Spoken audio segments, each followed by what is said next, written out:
Ante todo, les quería presentar un estudio que se hizo del efecto de bioestimulante, biofungicida, fumigante sobre la reconversión de focos de Ralstonia solanacearum. Cuando se inició este problema de la presencia de moco, sobre todo en banano, había muchas inquietudes aquí a nivel de país. Entonces, uno de los principales fue, por ejemplo, el uso del Dasomet, del ingrediente activo Dasomet, donde se mencionaba que tenía muy buenos resultados para el manejo de moco. También hubo el comentario, ¿no es cierto?, del uso de las ureas para el manejo de los focos de infección, o sea, los focos erradicados, básicamente para reconvertirlos y tratar de volver a sembrar antes. También, por supuesto, el uso de agentes de control biológico, ¿no? Dentro de eso, los tricodermas. Entonces, basándose en ese detalle, nosotros realizamos un ensayo. Buscamos una plantación. Siguiente, por favor. Entonces, ante la necesidad de conocer, ¿no?, estas alternativas para la reconversión, había mucha incertidumbre, como les había mencionado, por parte de los agricultores, ¿no? Las medidas actuales, ¿cuáles funcionaban? ¿Funcionan bien? Estábamos con dudas. ¿Cuál es el método adecuado para manejar este problema fitosanitario? ¿Cuál era su eficacia, básicamente, ¿no?, de estas medidas o de estas opciones que se estaban dando en ese tiempo? Entonces, y dentro de ello, ¿no?, había mucha situación de que hay escasez de opciones de manejo. ¿Ya? Siguiente, por favor. Dentro de este trabajo, el objetivo general fue el de desarrollar alternativas de manejo de focos de Ralstonia solanacearum musáceas, y en los específicos fue determinar el efecto de varios productos de diverso índole sobre la sobrevivencia en banano y plátano sembrados en focos de moco erradicados. Siguiente, por favor. Las características del campo experimental. Dentro de ello, usamos una plantación comercial de banano cultivar Williams. Obviamente no voy a mencionar, es en la zona de la provincia de Los Ríos, no voy a decir la localidad, pero sí les menciono que era una plantación en esa época que hicimos este ensayo de 15 años de edad. Ya tenía detectado alrededor de 22 focos infecciosos. Y esos 22 focos estaban distribuidos a lo largo y ancho de toda la plantación, de diverso tamaño. Los focos, ellos hicieron el procedimiento de eliminación, pero el que generalmente en esa época la gente hacía era eliminar las plantas y dejar todo irregado, y simplemente colocaban un cordón plástico para tener bioseguridad. Entonces, definitivamente había un escaso conocimiento de las medidas de bioseguridad, tanto del productor, del dueño de la plantación, y más aún de los productores. ¿Ya? En ese sentido, siguiente, por favor. Estos son los tratamientos, ¿no? ¿Qué fue lo que se hizo? Se ubicó un foco, el más grande que tenía. Y ese foco infeccioso que ya el agricultor había intervenido, había cortado todas las plantas y la había dejado regada sobre la plantación.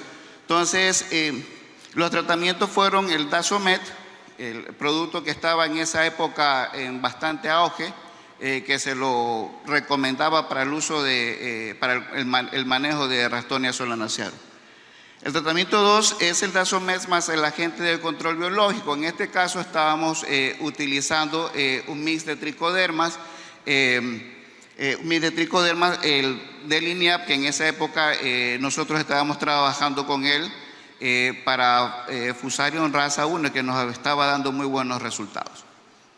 El tratamiento 3 fue la urea, tratamiento 4, el urea más ACB, el tratamiento, y el tratamiento 5. El tratamiento 6 no, ese fue un error que se me fue, pero solamente 5 tratamientos. Siguiente, por favor. Una vez que tuvimos la parcela, se procedió a hacer la delimitación del área, y ustedes pueden ubicar más o menos en las líneas que se pueden mencionar cómo estaban distribuidas las parcelitas. Siguiente, por favor.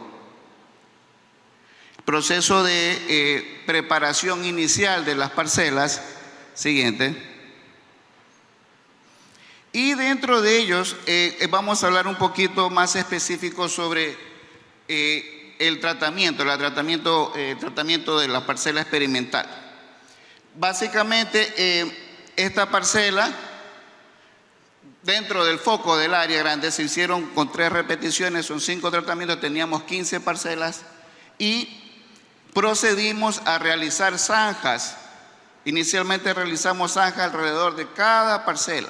Entonces, estas zanjas tenían el objetivo, la finalidad de dividir o al menos de que no contaminemos un tratamiento con otro, básicamente. Como ustedes recordarán, en los tratamientos que se mencionaron teníamos 2 productos, el Dasomet y la urea, que son productos que una vez se colocan se pueden ser gasificantes.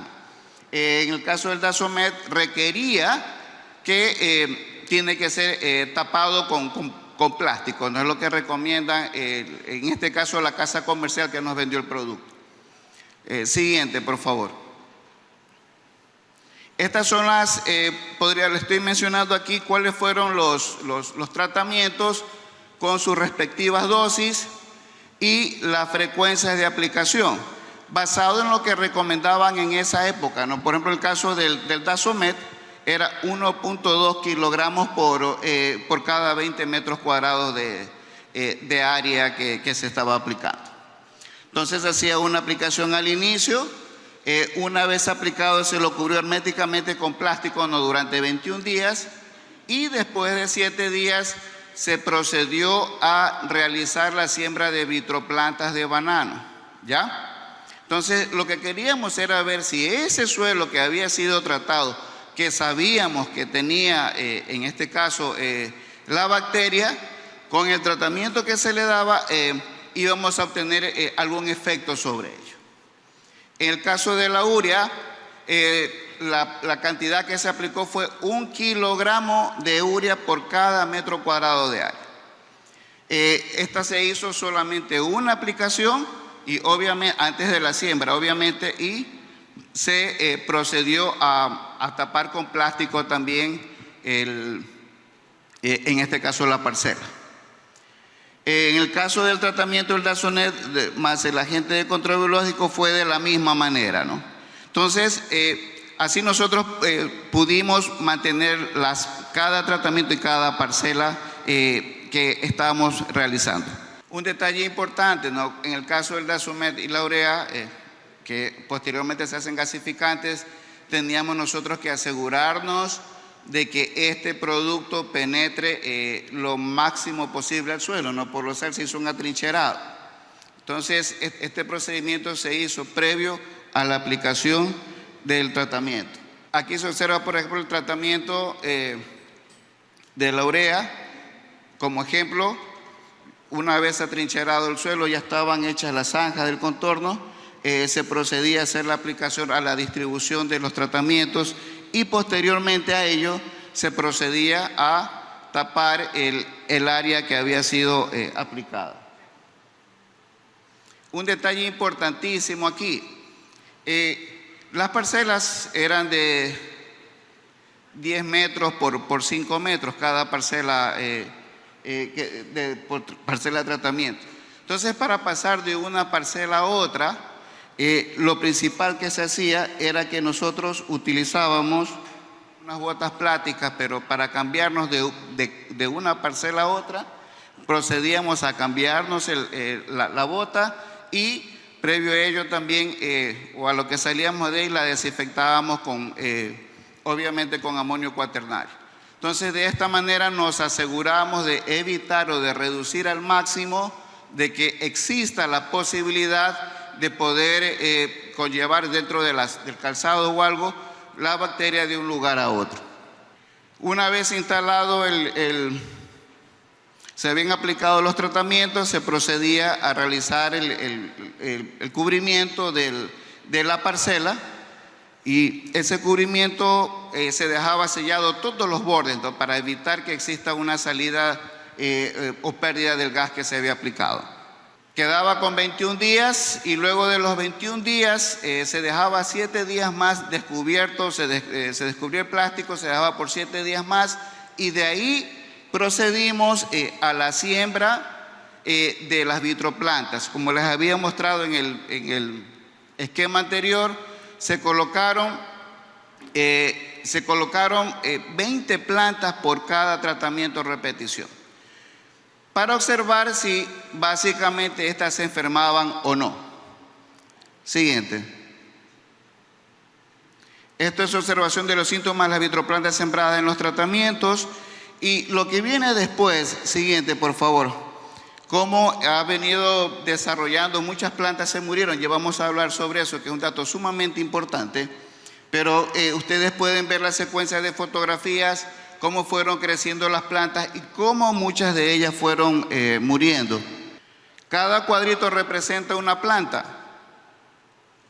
Eran 15 plantas, perdón. Y esas 15 plantas era un tratamiento, repetición 3, repetición 2 y repetición 1.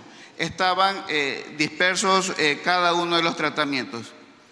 Y aquí viene un detalle sumamente importante. A la semana 4, después de haber sembrado las plantas, nosotros observamos las 2 primeras plantas que fueron infectadas. No les voy a decir qué tratamientos fueron, eso lo vamos a discutir después, pero se observó en la repetición 1, se observaron 2 plantas que inició su proceso de infección con moco, ¿no? Cada planta que era observada con síntomas, posteriormente se sacaba una muestra y se la llevaba al laboratorio para confirmar si era moco o no. Eso era importante. Siguiente, por favor. Vean lo que sucedió a la semana 5. A la semana 5 nosotros pasamos del 0.66% a obtener el 8% de infección en toda el área del ensayo. Y aquí, por favor, es importante que podamos chequear algo, ¿no? Es cómo comienzan a distribuirse las plantas que comienzan a salir enfermas. Siguiente, por favor. En la semana 6, nosotros obtuvimos ya, del 8% pasamos al 21% de plantas afectadas en todo el área de ensayo. Y un detalle importantísimo aquí, ustedes pueden ver, por ejemplo, en la semana 6, prácticamente en todas las repeticiones, en todos los tratamientos, nosotros obtuvimos plantas enfermas. Otro detalle importantísimo aquí, si ustedes pueden observar, que donde ocurría infección, generalmente la nueva planta que se afectaba era una que estaba al lado de la planta que había sido inicialmente estaba presente. Siguiente, por favor. Observen cómo ocurrió la semana 7, no sé si no les había comentado, y eso les pido disculpas, es que cada semana yo estoy colocando un color nuevo, ¿no? Para que puedan diferenciar en dónde ocurría la nueva infección. Por favor, la persona me puede retroceder la semana 6. Ahora sí pasa a la siguiente, por favor. Si ven cómo aparecen, en dónde aparecen las nuevas plantas que estaban afectadas. Siempre, generalmente, no siempre, pero generalmente aparecen en una área contigua a una planta que ha estado afectada previamente. Y esto es importante, por favor, que lo mantengamos en el radar, porque al final vamos a discutir qué fue lo que pasó aquí. Siguiente fotografía, por favor. En la semana 9, que es estas coloraciones, ustedes pueden ver que aparecieron siempre al lado de una planta afectada. Pero un detalle importante aquí, no sé si ustedes recuerdan, inicialmente fue el 0.66%, después pasamos al 8%, después pasamos al 21% de plantas infectadas. Se estaba viendo más o menos exponencial el asunto y de ahí paró un poco. Y ya en la semana 9 ya aparecieron apenas 5 casos o 6 casos más. Siguiente, por favor. Vean qué ocurre. Puse semana 10 y 11 porque en la semana 10 yo no pude asistir al ensayo, no pudimos registrar ese dato, pero esto corresponde a las 2 semanas, ¿no? Sería a la semana 11 aparecieron nuevos casos. Otro detalle, si analizamos aquí qué sucedió, hasta ahorita no se está viendo un gran efecto de los tratamientos, tampoco de las repeticiones. Siguiente, por favor. Ojo con esto en la semana 12. Y esto sabe que es bastante, me llamó mucho la atención porque nunca había visto un caso de infección tan fuerte como lo que estaba viendo ahora. Ojo con esto que no les he puesto cuál tratamiento corresponde porque no quiero ocasionarles un bias a ustedes en esto. Lo que sí quería es ver cómo la enfermedad se fue desarrollando en el tiempo en una área que tenía una altísima presión de inóculo. ¿Ya? Siguiente, por favor. La semana 13. La semana 14. Entonces, este detalle sí fue importante. No siempre se están viendo nuevas plantas afectadas alrededor o al lado de una planta inicial afectada. Semana 15. En la semana 15 alcanzamos un histórico del 78% de infección en esa área afectada. Y esto denotó algo sumamente importante que nos permitió analizar desde otro punto de vista el desarrollo de este problema fitosanitario. Y de aquí vamos a sacar la siguiente diapositiva, por favor. Algunas cosas sumamente importantes que yo creo que es lo principal que queremos y vamos a discutir en este momento. Y yo sí quisiera, por favor, vamos a cambiar un poquito aquí el panorama. Y si alguien quiere hacer una acotación sobre algo, bienvenido sea, porque de eso se trata, hacer algunas conjeturas. Contamos por suerte con algunos profesionales y personas que han trabajado mucho tiempo con Moco, que tienen mucha experiencia en esto y podemos llegar a conclusiones que son sumamente importantes. La primera cosa que vamos a discutir es, no hubo efecto en los tratamientos aplicados. No les mostré, pero yo hice el análisis de varianza y efectivamente el testigo con todo no hubo ningún efecto ahí, estadísticamente hablando. Exceso de presión de inóculo podría haber causado de que la bacteria se haya expresado de tal manera en ese suelo. En esta parte yo creo que es muy posible que sí. Si ustedes recordarán, señores, si ustedes recordarán, y aquí voy lo que habló el compañero Bustamante, lo que también habló el compañero Muentes. ¿Qué es lo que se hacía antes? Veían una planta enferma y decían, van a venir los de agrocalidad, hay que cortarla, repicarla y dejarla ahí.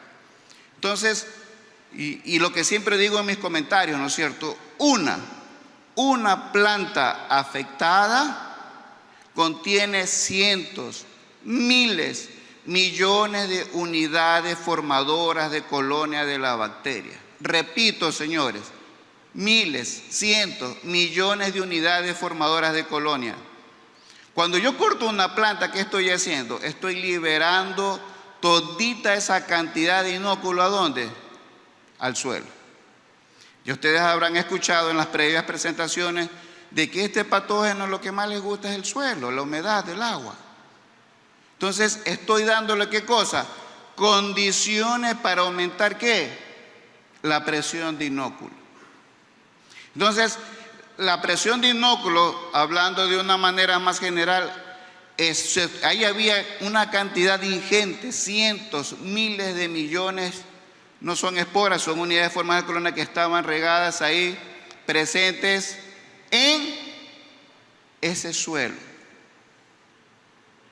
Cuando ustedes, por favor, los tratamientos que se hagan de aplicaciones de productos, al menos a mí me quedó muy claro, es que eso no significa que le van a dar un 100% de eficacia. La aplicación de un producto per se como tal no garantiza, señores. Tiene que ser una combinación de actividades que nos permita, ¿qué cosa? Si estamos aplicando un producto, darle mayor condición para que la bacteria no se siga desarrollando, no se siga expresando. Yo no estoy diciendo que los productos no funcionaron. He leído en el caso de Dasomet, por ejemplo, leí en muchos trabajos que decía que funcionaba muy bien. Para este caso de aquí no funcionó, porque se cometieron algunas cosas importantes que ya vamos a discutirlas también. Entonces, pero vamos paso a paso. Entonces, la presión de inóculo tuvo un rol preponderante en el desarrollo de la infección de las plantas. Por supuesto que sí. Y ese desarrollo de inóculo que estaba presente en el suelo, nosotros mismos lo originamos, lo causamos. ¿Cómo? Cortando las plantas que estaban infectadas, dejándolas en el suelo, liberando esa cantidad ingente de inóculo y que se aumentaba exponencialmente la posibilidad de nuevas infecciones.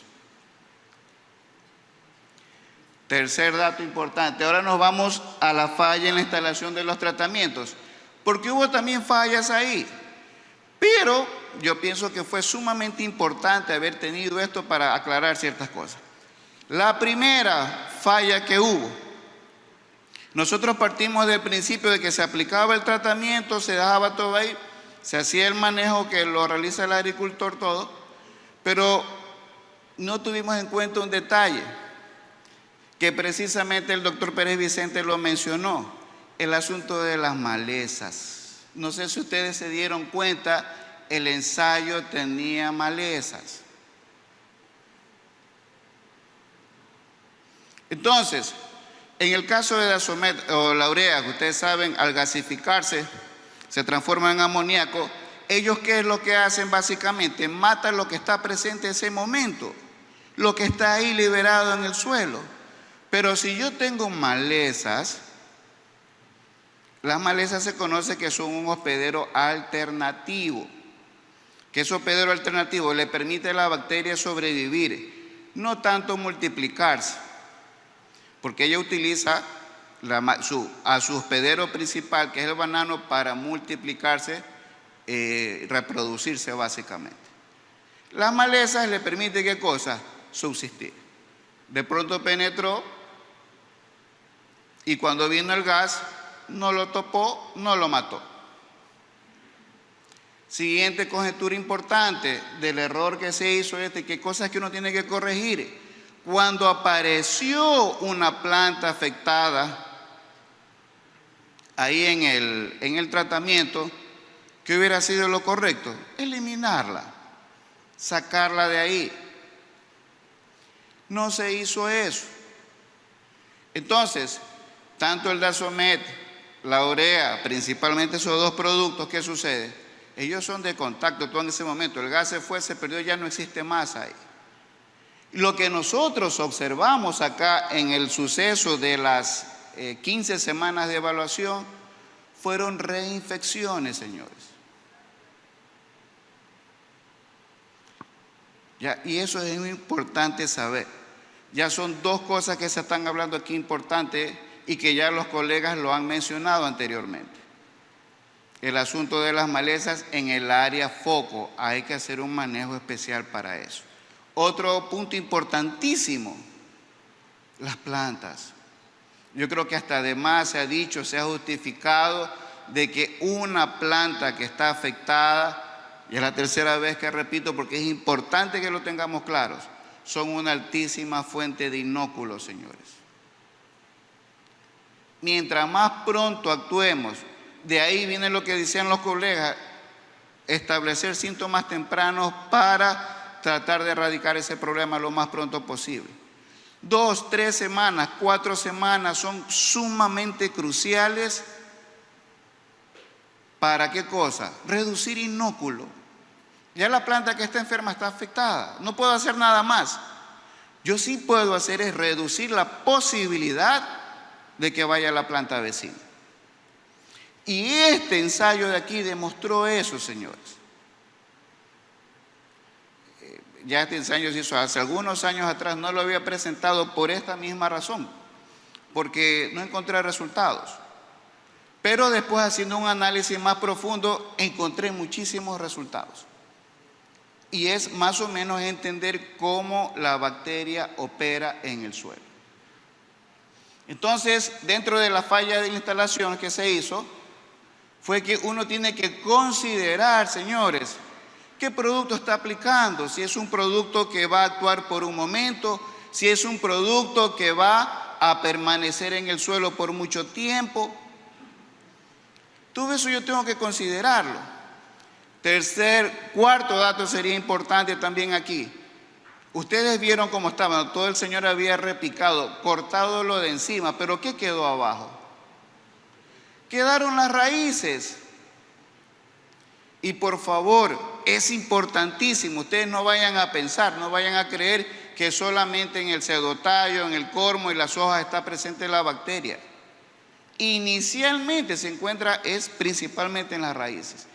Lo que ustedes ven arriba de la planta está abajo en el suelo en raíces. Entonces, ustedes se imaginan la cantidad de raíces que había ahí, ingente. Y yo recuerdo cuando estábamos haciendo el atrincherado, que se llama para airear el suelo, había muchas raíces ahí. ¿Cuál fue el error que se cometió ahí, señores?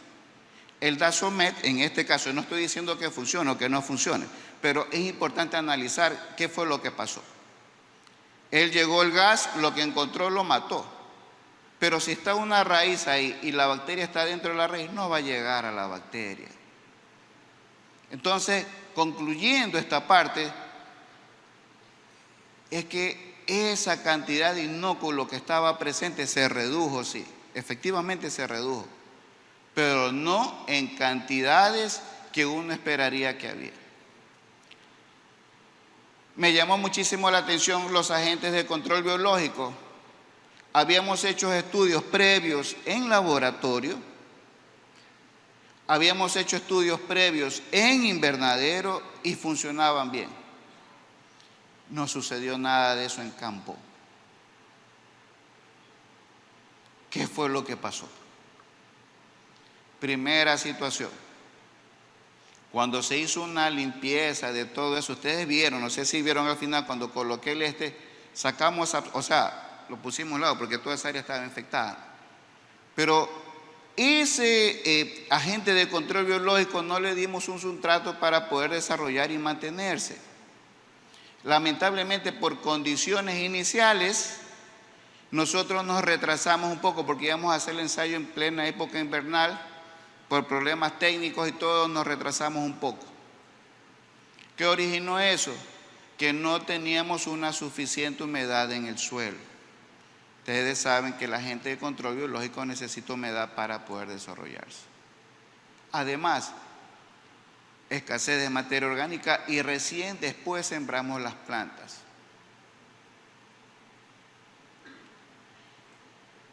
Un agente de control biológico, en este caso que usamos tricodermas, él tiene un periodo de vida. Si no encuentra un sustrato donde desarrollarse, va a perecer.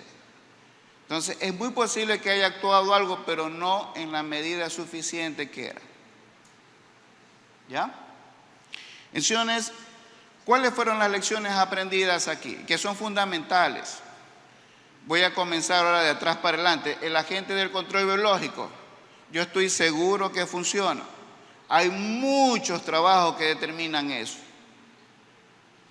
pero funcionan si se los hace de la forma correcta su aplicación, conociendo, en este caso el agente de control biológico, cuáles son las condiciones que favorecen su desarrollo. El agente de control biológico, en este caso las esporas, no es que van a estar ahí, van a salir caminando a buscar la bacteria. No es así. Ellos trabajan por competición. En el caso de los tricodermas tienen una altísima capacidad de multiplicación y eso se los hace muy potenciales para usarlos como agente de control biológico. Pero hay que darles condiciones para que él pueda batallar contra la bacteria y reducir inóculo. Hay un comentario que hizo el compañero Bustamante al principio, ¿no? O sea, No vamos a erradicar la bacteria, vamos a manejarla. ¿Cuál es el otro mensaje que queda, señores?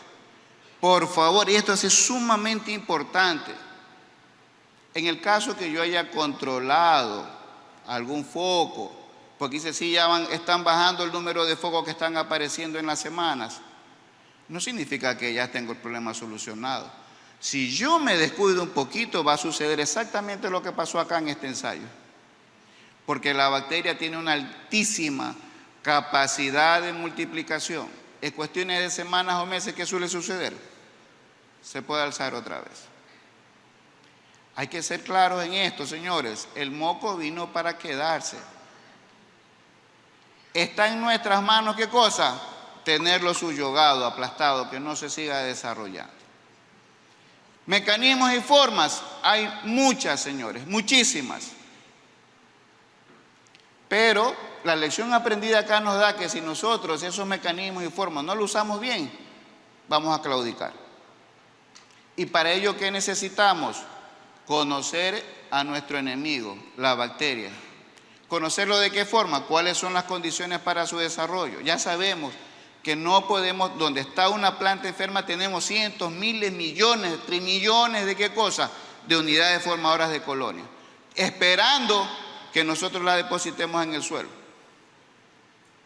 De ahí la razón de la detección temprana, porque todavía no se ha desarrollado suficientemente, estamos reduciendo inóculos. En otra situación, su hospedero. Entonces, todos esos detalles. Otra situación, microorganismos que ayuden a que este patógeno no se siga desarrollando. Y ahora que yo creo que ya el compañero Muentres lo mencionó muy bien, el asunto de medidas fitosanitarias. Una de las principales que se deben utilizar es la resistencia genética. Lamentablemente todavía no tenemos esa herramienta, pero hasta eso podemos trabajar con lo de acá. Y finalmente quiero mencionar que no es cuestión de alarmarse y decir, chusa, estamos fregados, no es así. Colombia viene años trabajando con moco y lo ha venido haciendo de manera, yo diría, adecuada, es decir, las personas que quieren manejarlo bien. Finalmente quiero mencionarles que la manera, la forma de mantener nuestras plantaciones en buen estado depende de cada uno de nosotros, señores. De la manera como nosotros querramos tratar de reducir este problema. Hay varias opciones, existen varias opciones. Ya los compañeros han mencionado muchas de ellas. Hay productos que funcionan muy bien, pero si nos descuidamos de acá y hacemos una mala aplicación, eso no va a funcionar. O si nosotros bajamos la guardia, tampoco va a funcionar. Hay que ser constante con esto, señores. Yo les agradezco mucho y he llegado hasta aquí con mi presentación. Muchas gracias a todos.